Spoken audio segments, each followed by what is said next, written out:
ഫിയോക്കിൻ്റെ president Shri Vijayakumar പറഞ്ഞു, അതായത് താരമൂല്യങ്ങൾ ഉള്ള സിനിമകൾ അതാണല്ലോ സാധാരണ കളക്ഷൻ നേടിത്തരുന്നത്. പക്ഷെ കഴിഞ്ഞ സിനിമകൾ പരിശോധിച്ച് കഴിഞ്ഞാൽ അവർക്ക് ഒരു ചലനം ഉണ്ടാക്കാൻ പറ്റിയില്ല എന്നാണ്. അല്ല, അത് തന്നെയാണ് ഞാൻ പറഞ്ഞത്. നമ്മൾ കണക്ക് പുറത്ത് വിട്ടപ്പോൾ ഇപ്പം നമ്മൾ പുതിയ നമ്മുടെ പ്രൊഡ്യൂസേഴ്സ് അസോസിയേഷൻ യൂട്യൂബ് ചാനൽ വരിക, ഇനി ഞങ്ങളുടെ അതിൽ കൂടാണ് എല്ലാം ഇത് വെള്ളിത്തിരാന്ന് പറഞ്ഞിട്ട് എല്ലാ കണക്കും ഞങ്ങൾ എല്ലാ മാസവും ഞങ്ങൾ ട്രാൻസ്പെറൻസി വേണം. ഇവിടെ ഗവൺമെൻറ്റിന് പോലും അറിയില്ല എത്ര രൂപ കളക്ട് ചെയ്യുന്നുണ്ടെന്ന്, എന്ത് കളക്ഷൻ വരുന്നു, ഒരു മാസം എന്ത് കളക്ഷൻ വരുന്നു, അല്ലെങ്കിൽ ഒരു വർഷം ഒരു പടം ഇത് ചെയ്താൽ ഗവൺമെൻറ്റിൻ്റെ കയ്യിൽ പോലും കണക്കില്ല. ആ കണക്ക് വേണ്ടേ? കണക്കുകൾ വേണം കഥ പറയാനായിട്ട്. അല്ല, ഒരു താരത്തിന് എത്ര കൊടുക്കുന്നു എന്നുള്ളത് വെളിപ്പെടുത്തുക കൃത്യമായിട്ട് അദ്ദേഹം. അല്ല, നമ്മളിപ്പോൾ തൽക്കാലം അതൊന്നും വെളിപ്പെടുത്തിയിട്ടൊന്നുമില്ല. ആര് എത്ര വാങ്ങിക്കുന്നു എന്നൊന്നും അത് നമ്മൾ പറയേണ്ട കാര്യമില്ല. അതൊന്നും അവരുടെ സ്വകാര്യമായിട്ടുള്ള കാര്യങ്ങൾ നമ്മൾ പറയേണ്ട കാര്യമില്ല. പക്ഷേ അവർ വാങ്ങിക്കുന്ന എത്ര ഞങ്ങൾക്കൊക്കെ അറിയാം. അത് നമ്മൾ പറയുന്നത് കൂടുതലാണ്, അത് കുറയ്ക്കണം എന്ന് പറയുന്നതിൽ എന്താണ് തെറ്റ്? അപ്പോൾ കുറയ്ക്കണം എന്ന് പറഞ്ഞാൽ ഒരാളെ വളഞ്ഞിട്ട് ആക്രമിക്കുകയാണ് ഇതിൻ്റെ ഒരു സത്യം പറയാനായിട്ട്. ബാക്കി പ്രൊഡ്യൂസേഴ്സിനൊക്കെ പേടിയാണ്, അവരെ പലർക്കും പേടിയാണ്. എന്നെ പലരും വിളിക്കുന്നുണ്ട് നിങ്ങൾ പറയുന്നത് ശരിയാണെന്ന്. പക്ഷെ അവർക്കൊന്ന് മുമ്പേ ഒന്നൊന്ന് പറയാനുള്ള ഭയമാണ്. എനിക്ക് പേടിയില്ല, അതുകൊണ്ടാണ് ഞാൻ പറയുന്നത്. പേടിയില്ല, ഭയവുമില്ല, ഒന്നുമില്ല.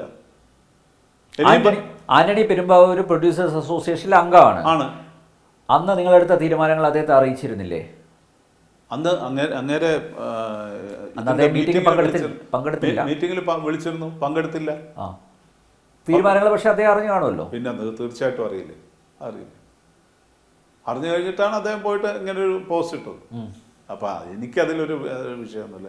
ഇത് ആൻ്റണി ചെയ്തതല്ല, ആൻ്റണിക്ക് വേണ്ടിയിട്ട് ആൻ്റണിയുടെ പിന്നിൽ നിന്ന് ആരോ കളിക്കുന്നതാണ്. അല്ലാതെ ആൻ്റണിയായിട്ട് ഇങ്ങനെ ഒരു സംഭവം ചെയ്യുന്ന എനിക്ക് വിശ്വസിക്കാനേ വയ്യ, എപ്പോഴും വിശ്വസിക്കില്ല. അല്ല, ഈ പ്രൊഡ്യൂസേഴ്സ് അസോസിയേഷനിൽ ഒരു ചേരുതിരിവുണ്ടോ?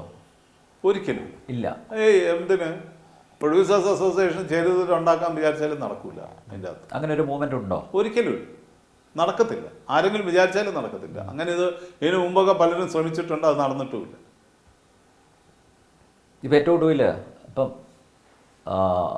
ശ്രീ മോഹൻലാൽ പോലും അദ്ദേഹത്തിൻ്റെ പോസ്റ്റ് ഷെയർ ചെയ്തു. അതായത് പ്രൊഡ്യൂസേഴ്സ് അസോസിയേഷൻ ഒരു വിശദീകരണം നൽകിയിട്ട് പോലും അദ്ദേഹം ആൻ്റണി പെരുമ്പാവൂരിൻ്റെ പോസ്റ്റ് ഷെയർ ചെയ്തു.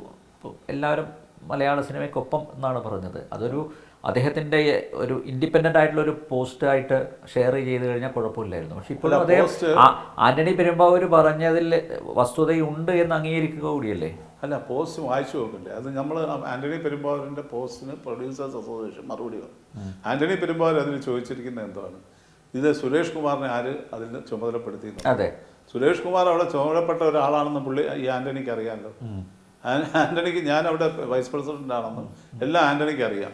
അപ്പോൾ അത് ചോദിക്കേണ്ട കാര്യമില്ല. പിന്നെ രണ്ടാമത്തെ കാര്യം, ഞാൻ ചെയർ ചെയ്ത ഒരു മീറ്റിംഗ് ആണെന്നുള്ളത് മാത്രമേ അതിൻ്റെ അകത്തുള്ളൂ.